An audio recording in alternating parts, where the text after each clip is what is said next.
Ouais. Ouais, demain, ouais. Bon, bah, ouais, bonne soirée, à demain. Bisous, fais un bisou à Erwan. Bisous.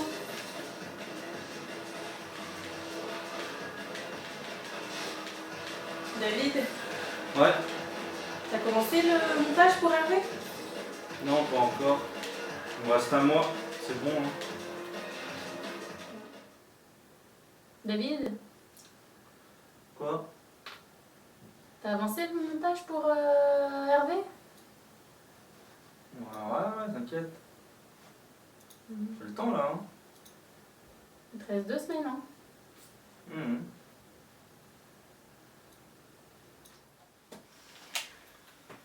David, j'espère que tu l'as fini le montage pour ton frère là. Tu me l'as même pas fait voir. Oh punaise, David, alors, Quoi? qu'est-ce que tu fais là? Allez, on y va. On va où? Bah, l'anniversaire là, c'est l'heure. C'est. Putain, je suis désolé Hervé, hein. J'ai pas pu faire de montage pour toi. Hein. J'étais trop débordé, t'imagines pas. Hein. Regarde, la dernière fois, avant de dormir, j'ai mis mon réveil sur le portable, j'avais tout réglé à 6h30 du matin. Je me suis même réveillé avant pour attendre qu'il sonne. Oh, tais-toi, tais-toi. Mais ce con, il a même pas sonné pour me réveiller. Après, je me suis quand même réveillé. C'était encore la journée, donc j'avais encore le temps. J'allais vers mon bureau, mais là tu m'as appelé pour faire un zombie à Call of. Allô? Ouais. Ah non, je peux pas là, je suis trop occupé, j'ai des trucs à faire et tout. Mais...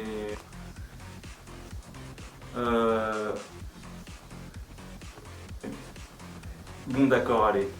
Allez, vas-y.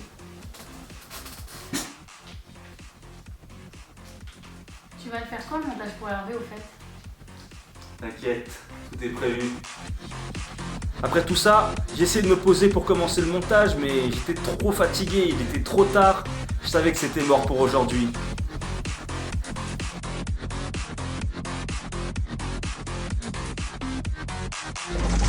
Après, c'était comme ça tout le temps. Genre, il y a 2 semaines, dernière ligne droite, je me suis posé, j'ai ouvert Pinnacle Studio, j'ai sorti les petits bonhommes, les décors, l'appareil photo et ma femme. Après, je voulais m'y mettre, mais j'ai oublié que maman et papa arrivaient de Paris aujourd'hui. Donc j'ai dû tout laisser en plan, je suis parti, on a pris la voiture, on a pris la route pour aller jusqu'à chez vous. J'ai dit bonjour à maman, elle m'a dit. Et à papa, il m'a dit. Mais en fait, il s'en foutait, c'était Erwan qui voulait voir.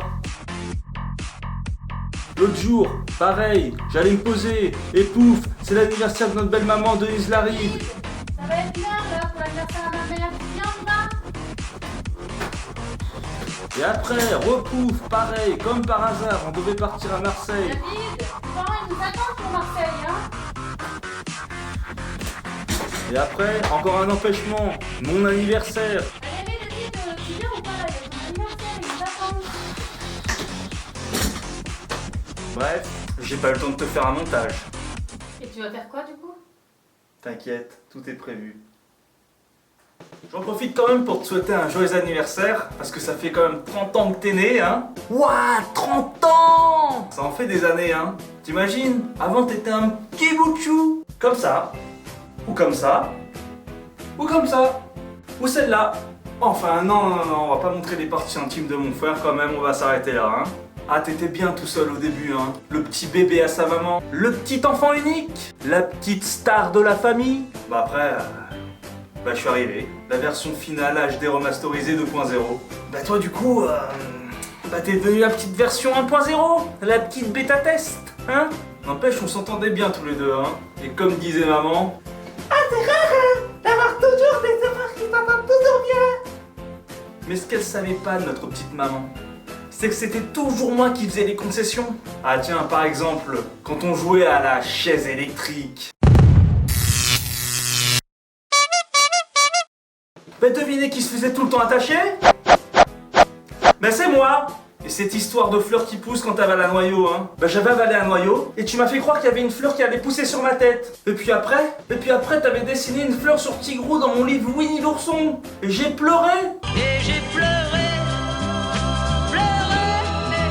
Bref, on passait de bons moments quand même. Comme cette période où on jouait aux peluches. Tu t'en souviens? Coco, King, Donkey, Cocky, Kinker, Cheetah ou Cheeto, je sais plus. Les City King. Non mais franchement, à force de regarder les feux de l'amour, t'avais inventé des histoires un peu cheloues avec les peluches, hein. Genre King et Coco, c'était les meilleurs amis du monde, mais en même temps les meilleurs ennemis du monde. Et chacun avait leur clan. King Sissy d'un côté, et Coco Land de l'autre. Et ça se battait tout le temps. Genre Tito, il voulait être l'ami de King, mais vu qu'il avait fait un bisou à Cat, bah c'était pas possible. Et genre Coco, lui, il voulait récupérer Cheeto du coup parce que il avait trahi King et Donkey, lui, voulait devenir le plus fort. Et après, ils se battaient tous, et après, c'était toujours comme ça. Et moi, j'étais un personnage de tes histoires aussi. Du coup, t'en profitais pour me donner des coups d'oreiller, des coups de peluche, des coups de partout, même des vrais coups de poing, des fois, je m'en souviens. Tu faisais pas exprès, mais moi, je le savais, hein. Et King, ta toute première peluche. C'était papa qui te l'avait acheté quand t'étais né. Il était trop fier et tout. Il nous raconte toujours cette histoire. Mais bon,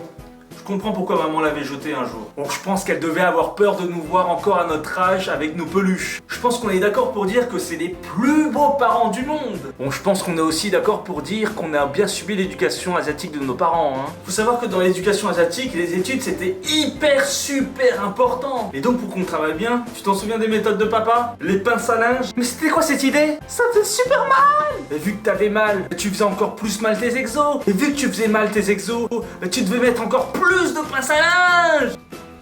Ça n'en finissait plus. Bon, je me moque, mais j'en profite pour saluer ma maman et mon papa qui nous ont toujours aimés. On a passé des moments extraordinaires quand on était gamin. Des promenades au parc, au voyage autour de la France, ou même les journées passées à la rue Montgalet avec papa pour acheter un ordinateur. Ce sont des moments inoubliables. Donc, papa, maman, je vous aime très fort et je vous fais des gros bisous. Il y a un truc qui nous différencie entre toi et moi. Les filles, Hervé et les filles, hein. C'était quelque chose quand même, hein. J'en sais pas beaucoup, mais avec le temps là, j'en sais un peu plus maintenant. En parlant de filles, j'ai jamais compris la relation que t'avais avec Eva. Au début, c'était une amie, ensuite, c'est devenu ta petite sœur, ensuite ta petite amie, et là vous êtes paxés. Et après, ça sera quoi? Ah ouais, pas mal. En tout cas, maintenant t'es bien avec Eva. En même temps, on peut dire que c'est comme si t'avais jamais quitté la maison. Ah ouais, des fois, moi je trouve qu'Eva elle est un peu comme maman, hein. Bon, j'y connais pas trop en matière de femmes, mais pour ton anniversaire, je vais te révéler les petites techniques d'Eva pour te persuader.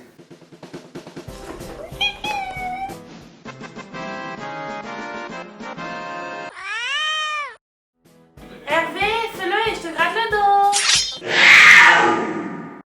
Bon, je peux pas finir cette vidéo sans parler du petit dernier. Erwan ou le petit Mookie ou Krabos, hein? Ou encore Predator. Bon, le petit Erwan, il est tout mignon maintenant. Mais on verra dans 10 ans, quand ça sera un petit diable, hein. On en reparlera de tout ça. Non mais je rigole, Erwan, je l'aime bien. En plus, c'est ton premier fils, je suis trop fier de toi. J'espère que j'en ferai un aussi beau. Enfin, il sera sûrement plus beau. La version 2, rappelle-toi. Enfin voilà, je voulais te dire que t'as toujours été un modèle pour moi. Même si on n'a pas suivi les mêmes chemins, je voulais te dire que tu m'as toujours donné des bons conseils, tu m'as toujours orienté vers la meilleure voie. Et j'espère que tu feras pareil pour ton fils, hein, que tu lui montreras la bonne voie, les bonnes valeurs de la vie, comme t'as fait avec moi. Et faut rester comme t'es, parce que franchement, t'étais un bon frère et tu resteras toujours un bon frère. Bon allez, moi j'y vais, à tout à l'heure.